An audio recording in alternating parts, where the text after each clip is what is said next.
បាទសួស្តីបងប្អូនទាំងអស់គ្នាថ្ងៃនេះខ្ញុំមានវីដេអូថ្មីមួយបងប្អូនបាទវីដេអូនេះគឺ review អំពីទូរស័ព្ទ Oppo តំចេញថ្មីបងប្អូនOppo នេះគេហៅ Oppo A6X បងប្អូនបាទហើយ RAM វា 4G បូក4 memory វាដូចជា 64G បងប្អូនបាទហើយតម្លៃវាគឺ$129បងប្អូនបាទអញ្ចឹងឥឡូវយើងចាប់ផ្ដើមហាយប្រអប់មើលបងប្អូន unboxing មើលបងប្អូន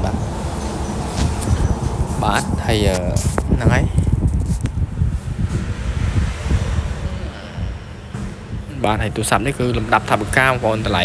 $129ហើយថ្មវាធំបងប្អូនបាទថាមពលថ្មវាគឺធំបងប្អូនបាទគឺ6500 អាំពែម៉ោងបងប្អូនបាទគឺធំគួរសមបងប្អូនបាទហើយរូបរាងវាគឺអញ្ចឹងបងប្អូនស្ដើងស្អាតបាទហើយប្រើ USB សាក Type C បងប្អូនឥឡូវខ្ញុំក៏បើកកម្មវិធីសិនណាបងប្អូនបាទបើកកម្មវិធីបាទហើយឥឡូវយើងបើកកម្មវិធីសិនទៅយើងមើលប្រអប់យើងទទួលបានដុំសាកមួយខ្សែសាកមួយបងប្អូនបាទហើយនឹងបញ្ចូលចាក់ស៊ីមមួយបងប្អូនបាទ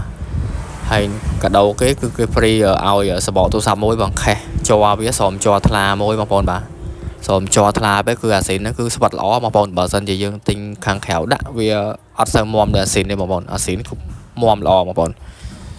បាទឥឡូវគឺយើង active ម៉ាស៊ីនគឺយើងចាប់ដើមមកដល់ home ហើយដល់កន្លែងផ្ទាំង hello យើង active ម៉ាស៊ីនមួយសិនបងប្អូនដើម្បីឲ្យចូលដល់កម្មវិធី home បងប្អូនបាទយើងចុច next បងប្អូនបាទហើយយើងបន្តមកយើងចុច next ទៀតមកបងប្អូនបាទ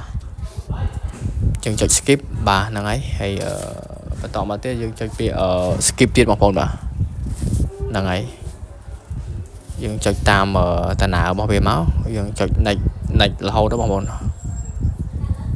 បាទនេះពួកឯងយើង active ម៉ាស៊ីនហើយបានយើងបានចុចកម្មវិធីបានអញ្ចឹងបងប្អូនដោយសារទូរស័ព្ទថ្មីគឺអត់ទាន់មានតឡើងអីទេបាទនេះយើងចូលមកដល់ផ្ទាំង home ហើយបងប្អូនបាទហ្នឹងហើយចាំធ្វើតេស្តមើលកាមេរ៉ាមុខក្រោយវាច្បាស់អត់អីអត់អញ្ចឹងណាបងប្អូនកាមេរ៉ាវាគឺនេះកាមេរ៉ាខាងក្រោយច្បាស់ល្អបងប្អូនបាទហ្នឹងហើយកាមេរ៉ាមុខវាក៏ច្បាស់គួរសមដែរនិយាយរួមទូរស័ព្ទនេះគឺល្អប្រើធន់បងប្អូនហើយថ្មធំទៀត6500 អាំពែហើយខ្ញុំឆែកមើល RAM វាសិនបាទគឺនេះបងប្អូន model វា Oppo A6X បាទ RAM វាRAM វា 4G បាទហើយនឹងបូក4 8អញ្ចឹងសរុប RAM អស់ 8G ហើយនឹង memory វា 64G បងប្អូនបាទហើយកម្មវិធីយើងចុចអត់សូវតាក់ទេបងប្អូនយើងចុច smooth ល្អបងប្អូនយើងចុចមកតន់ចិត្តបងប្អូនក្រង់វាដូចជា120 Hz បងប្អូនគឺលឿនលឿនគួរសមប៉ុន្តែយើងទទួលយកបានទេបងប្អូនតម្លៃ100ស្ដើង129យើងបានទូរស័ព្ទថ្មីធានាមួយឆ្នាំចេញពីក្រុមហ៊ុន Oppo បងប្អូនបាទអញ្ចឹងវីដេអូយើងមានតែប៉ុណ្្នេះបងប្អូនបាទអរគុណច្រើនបងប្អូនដែលបានទស្សនាវីដេអូ